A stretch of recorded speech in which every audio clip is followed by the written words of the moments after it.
अतीत में जीना। एक दिन एक प्रोफेसर अपनी क्लास ले रहे होते हैं। क्लास में सभी बच्चे बड़े गौर से प्रोफेसर की बातें सुन रहे होते हैं, लेकिन एक स्टूडेंट किसी ख्यालों में खोया हुआ होता है। प्रोफेसर उसे नोटिस करते हैं पर उस वक्त कुछ नहीं कहते। वो क्लास कंप्लीट करते हैं, फिर बाहर जाते हैं और उस स्टूडेंट से पर्सनल में पूछते हैं, बेटा क्या बात है, आप परेशान क्यों हैं? आप क्लास में होकर भी प्रेजेंट नहीं हैं। आपको कोई परेशानी हो तो आप मुझे बता सकते हैं। वो स्टूडेंट पहले तो हिचकिचाता है, फिर कहता है, सर मैं अपने अतीत को लेकर परेशान हूँ। मेरे अतीत में मेरे साथ कुछ ऐसा हुआ है जिसकी वजह से मैं वर्तमान में अच्छे से नहीं जी पा रहा हूँ। प्रोफेसर उसकी बात को गौर से सुनते हैं और कहते हैं, बेटा आज शाम को तुम मेरे घर आओ, मुझे तुमसे वहीं पर कुछ बात करनी है। शाम होती है और वो स्टूडेंट अपने प्रोफेसर के घर जाता है। जब वो घर जाता है तो प्रोफेसर उसे एक चेयर पर बिठाते हैं और कहते हैं, बेटा तुम इंतज़ार करो, मैं 2 मिनट में आता हूँ। 2 मिनट बाद प्रोफेसर एक शिकंजी का ग्लास लेकर आते हैं जिसमें नमक थोड़ा ज़्यादा होता है। वो लाकर उस स्टूडेंट को पीने को देते हैं। स्टूडेंट उस ज़्यादा नमक वाली शिकंजी को जैसे ही पीता है तो वो ये कहता है, सर आप बुरा ना माने तो एक बात कहनी है, इस शिकंजी का स्वाद पीने लायक नहीं है, इसमें नमक ज़रूरत से ज़्यादा है। तो प्रोफेसर कहते हैं, ओह अच्छा, तो इस शिकंजी को हम फेंक देते हैं।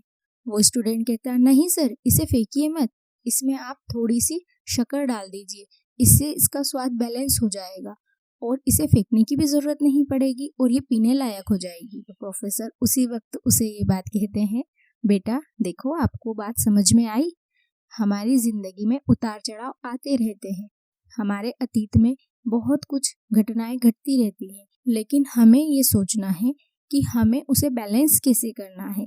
अगर शिकंजी में नमक ज़्यादा हो गया है तो हम उसमें शक्कर डालकर उसे बैलेंस कर सकते हैं। इसी प्रकार ज़िंदगी के अंदर अगर कोई नेगेटिव बात आ गई है तो हम उससे जुड़ी पॉजिटिव बातों को सोचकर उसे बैलेंस कर सकते हैं, उसका सजेशन निकाल सकते हैं, बजाय इसके कि नमक ज़्यादा हो गया इसी बात को लेकर बैठे रहें।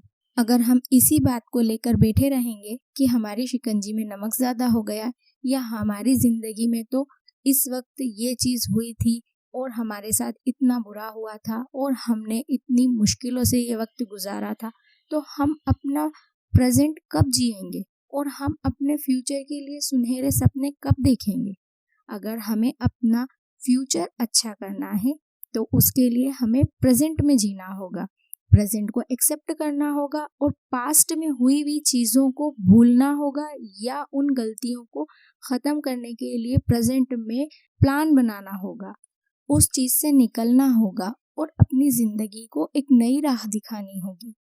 दुनिया में आए हुआ हर इंसान अपनी किसी न किसी परेशानी में उलझा हुआ है, लेकिन हर इंसान को उसको सॉल्व करने का अपना तरीका होता है। परेशानियां सबकी ज़िंदगी में आती है, दिक्कतें सबकी ज़िंदगी में आती है। जो लोग कामयाब होते हैं वो अपनी परेशानियों को सॉल्व करने का तरीका जानते हैं और जो लोग नाकामयाब होते हैं उनकी वजह ही यही है कि वो अपनी नाकामयाबी को लेकर बैठे रहते हैं। तो हमें अपनी ज़िंदगी में परेशानियों के साथ ही जीना सीखना पड़ेगा। हम ये सोचें कि हम ऐसा जिएं कि कोई परेशानी नहीं हो तो ये भी ज़िंदगी जीने में कोई मज़ा नहीं आएगा।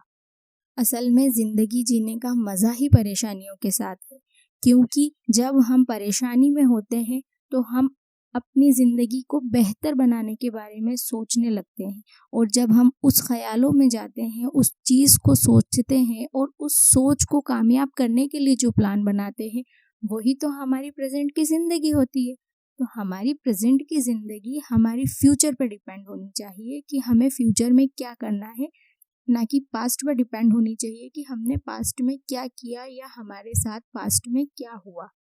तो दोस्तों, आपको अगर मेरी ये वीडियो थोड़ी सी भी अच्छी लगी हो, आपकी ज़िंदगी में इससे थोड़ी सी भी पॉजिटिविटी आई हो, तो प्लीज़ मेरे चैनल को लाइक कीजिए, शेयर कीजिए और सब्सक्राइब कीजिए।